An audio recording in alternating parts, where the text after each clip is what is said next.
দুইটা ভগ্নাংশ ছিল, এখন জাস্ট একটা ভগ্নাংশ বাড়ছে। এটাই তো শুধু পার্থক্যটা তো এটাই। হ্যাঁ দেখো কথা কিন্তু পুরো এবারে একই সিস্টেম, একই নিয়ম, একই ভাবে আমরা যাব, একই সিস্টেমে যাব। দেখো প্রথম কাজ জানি কি বলো তো সবাই, এই ভগ্নাংশ কি করা, লসাগু বাইর করা। লসাগু বাইর করা কোনটা, নিচের হরগুলোর লসাগু বাইর করা, নিচের হরগুলোর লসাগু বাইর করা। তাহলে দেখো নিচের হরগুলোর লসাগু বাইর যদি আমরা করতে চাই, এখানে 7 এখানে 7 এখানে 7, যদি হরগুলো একই হয়, যদি হরগুলো একই হয় তাহলে কি করতে পারবো, তাহলে আমরা যে কোনো একটা সংখ্যা নিয়ে আসলেই চলতেছে, মানে 7। এখন 7 কে 7 দ্বারা ভাগ দিলে ভাগফল হয় কত, 1। 1 এর উপরে 1 এর সাথে গুণ দিলে কি হবে, 1 1 1। এখন আর আমরা এটাকে রাব দিতেছি না, 1 পরে কি চিহ্ন আছে, যোগ। আবার 7 কে 7 দ্বারা ভাগ দিলে ভাগফল কত হয়, 1। 1 এর উপরে 3 এর সাথে গুণ দিলে 3। পরে কি চিহ্ন আছে, যোগ। আবার 7 কে 7 দ্বারা ভাগ দিলে ভাগফল হয় 1। 1 এর উপরে 1 এর উপরের 5 এর সাথে গুণ দিলে কি হবে, 5। এখন দেখো নিচে আছে হলো 7 আর উপর আছে 1 আর 3 4, 4 আর 5 হলো 9। যেহেতু লবটা বড় সুতরাং তোমরা কি দিতে পারবা, ভাগ দিতে পারবা। এটা আমি ভাগটা দিয়ে দিলাম। তাইলে 9 এর মধ্যে 7 যায় কতবার, একবার। 7 কে 7, 7 আছে 9 হইব 2 হইলে এটাকে আমরা লিখতে পারবো, সুতরাং এক সমস্ত 7 ভাগের 2। ভগ্নাংশটা সবার কি উপরে যায়, ভগ্নাংশটা কোথায় যায়, উপরে যায়। এটাই কিন্তু উত্তর। তাইলে দেখো তো অঙ্ক কি সহজ লাগলো না কঠিন লাগলো। এখন তুমি যদি মনে করো যে স্যার আগে করছি দেখা গেছে 2 ভগ্নাংশের অঙ্ক, 2 ভগ্নাংশের হিসাব করছি, এখন এসে গেছে 3টা দেখো, 5টা দেখো, 10টা দেখো, জয়টা একই সিস্টেম, একই নিয়মে যাইতে হবে। এরপরে একের পরে 2 নম্বর অঙ্কটা দেখো, একই সিস্টেম একই নিয়ম। প্রথমে হলো নিচের হরগুলোর কি বাহির করা, লসাগু বাহির করা। নিচের হরগুলোর কি বাহির করা, লসাগু। তাহলে দেখো 18 9 8 6 এর লসাগু কত হয়, 18 9 এরপর 6, এটার লসাগু কত হয়। শোনো লসাগু বাহির করা শিখতে হবে, বেশি বেশি করে নিজেরা চেষ্টা করবা যে দেখি তো এটার লসাগু আমি পারি কিনা। এরপরে কি করবা, আমাকে আমি দেখাইতে পারো যে স্যার এই দুইটার সংখ্যার লসাগু আমি বাইর করছি, এই দুইটার সংখ্যার লসাগু আমি বাইর করতেছি। দেখো তাহলে এটাকে আমরা কি করতে পারি, ধরো কথার কথা 3 দিয়ে যদি আমরা ভাগ দেই, মানে এই 3 দিয়ে ভাগ যাবে। দেখো 3 দিয়ে ভাগ দিয়ে 3 6 18, 3 3 9, 3 2 6। এখন আবার যদি 3 দিয়া দেই, 3 দিয়ে দিলে 3 2 6, 3 1 3, এরপরে 2 এর মধ্যে 3 এর ভাগ যায় না, সুতরাং 2 2 এই থাকবে। এখন আমাদের মৌলিক সংখ্যা বাইরে হয়ে গেছে।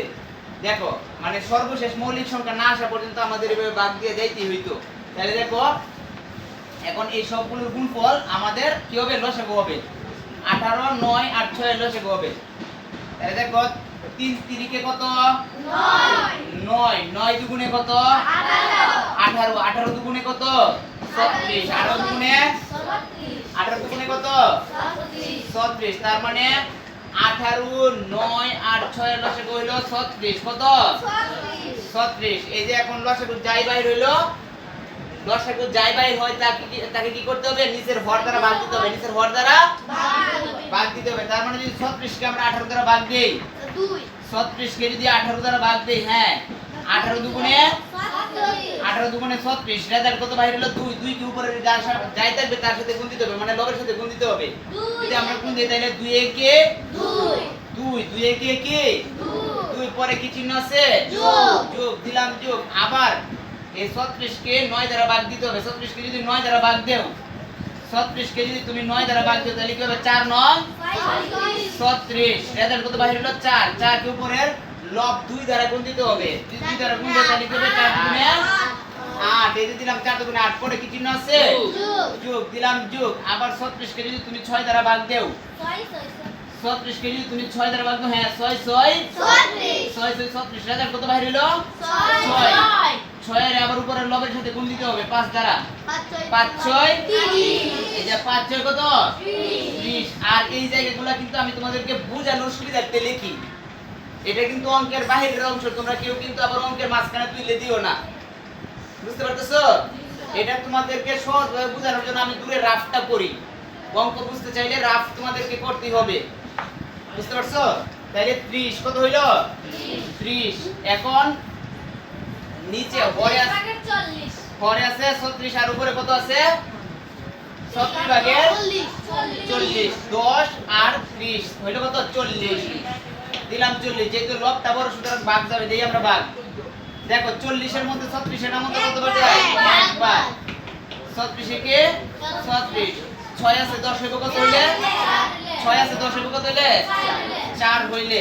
যদি এক নিচে আসে তাহলে 4 আছে 4 হইব 0 হইলে, বামের শূন্যের কোনো দাম নাই।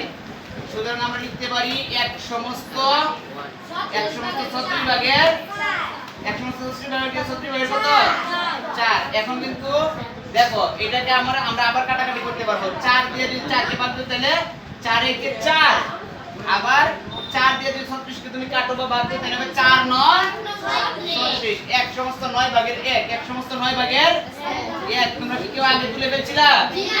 এর পর আমরা কত করাবো 3। একই সিস্টেম একই নিয়ম। যদি অঙ্কের মধ্যে যদি এরকম অঙ্কের মধ্যে যদি সমস্ত থাকে, এই যে যদি সমস্তগুলো থাকে অর্থাৎ মিশ্র ভগ্নাংশগুলো যদি থাকে তাহলে আমাদের কি করতে হবে? প্রথমে কি করতে হবে? সমস্তগুলা ভেঙে দিতে হবে। তাহলে আমরা প্রথমে সমস্তগুলা ভেঙে দিই। দেখো 3 দুগুণে 6 আর 2 8, তার মানে কত লিখব 3 ভাগে 8 যোগ 4 একে 4 আর 1 5, 4 ভাগে 5 যোগ 6 একে 6 আর 5 11, 6 আর 5 11, 6 আর 5 কত 11। আমরা সমস্ত ভেঙে দিলাম। এখন এর পরবর্তী কাজ কি? নিচের হরগুলোর লসাগু বাহির করা। নিচের হরগুলোর কি বাহির করা? লসাগু বাহির করা। 3 4 6 এর লসাগু আমরা বাহির করব। দেখো 3 4 6 এর লসাগু আমরা কি করব? বাহির করব। যদি বাহির করি তাহলে হবে 3 একে 3। এরপর 4 এর মধ্যে 3 কিন্তু যায় না, সুতরাং 4 4 এ থাকবে। 3 দুগুণে 6। এখন আমরা দিতে পারি 2 দিয়ে ভাগ। যদি 2 দিয়ে ভাগ দিই তাহলে হবে 1। যেহেতু 1 টাকা না থাকলে সমান নেই, আবার 1 এর মধ্যে 2 ভাগ। দেখো 1 একই থাকবে। এরপর 2 দুগুণে 4, 2 একে 2। তাহলে এখানে দেখো এই সবগুলোর গুণফলই হইল কি 3 4 আর 6 এর লসাগু। তাহলে 3 দুগুণে 6, 6 দুগুণে 1 টাকা না টাকা সমমান। তার মানে 3 দুগুণে 6, 6 দুগুণে 12। 3 4 6 এর লসাগু কত বাইর হলো 12। 3 4 6 এর লসাগু কত বাইর হলো 12। এখন লসাগুকে নিচের হর দ্বারা ভাগ দিতে হবে। নিচের হর দ্বারা কি দিতে হবে? ভাগ দিতে হবে। লবের সাথে গুণ দিতে হয়। লবের সাথে কি দিতে হয়? গুণ দিতে হয়। এখন 12 কে যদি 3 দ্বারা ভাগ দেই, 12 কে যদি আমরা 3 দ্বারা ভাগ দেই, 3 4 12, রেজাল্ট কত বাইর হলো 4।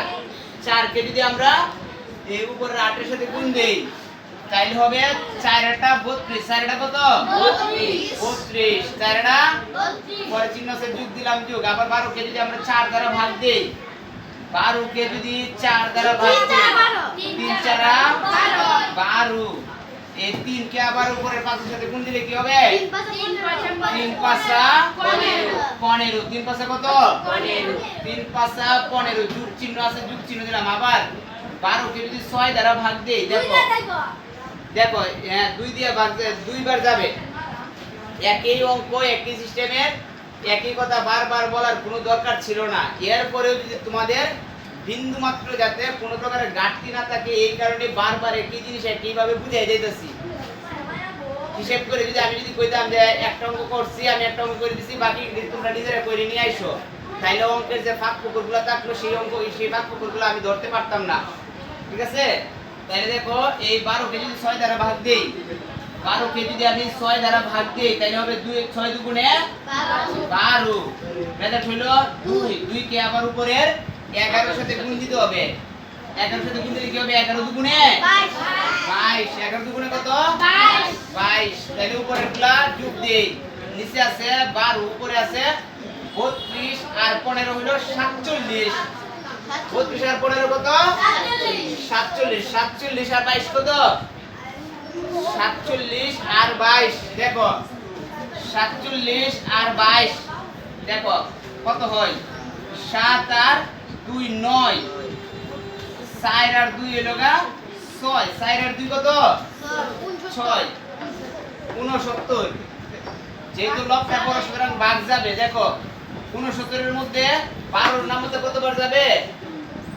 5 বার। 5 বারং 60, 6 বারং 72 বেশি হয়ে যাবে। সুতরাং আমরা 5 বার দিব। 5 বারং 60 9।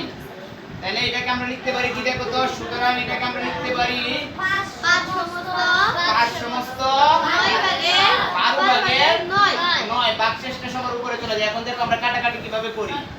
যদি আমরা এটাকে কাটাকাটি করি তাহলে 3 দিয়ে কাটলে হবে 3 3 9, 3 দিয়ে কাটলে হবে 3 4 12। তার মানে হবে 5 সমস্ত 4 ভাগের 3। 5 সমস্ত 4 ভাগের 3। এটাই হলো উত্তর।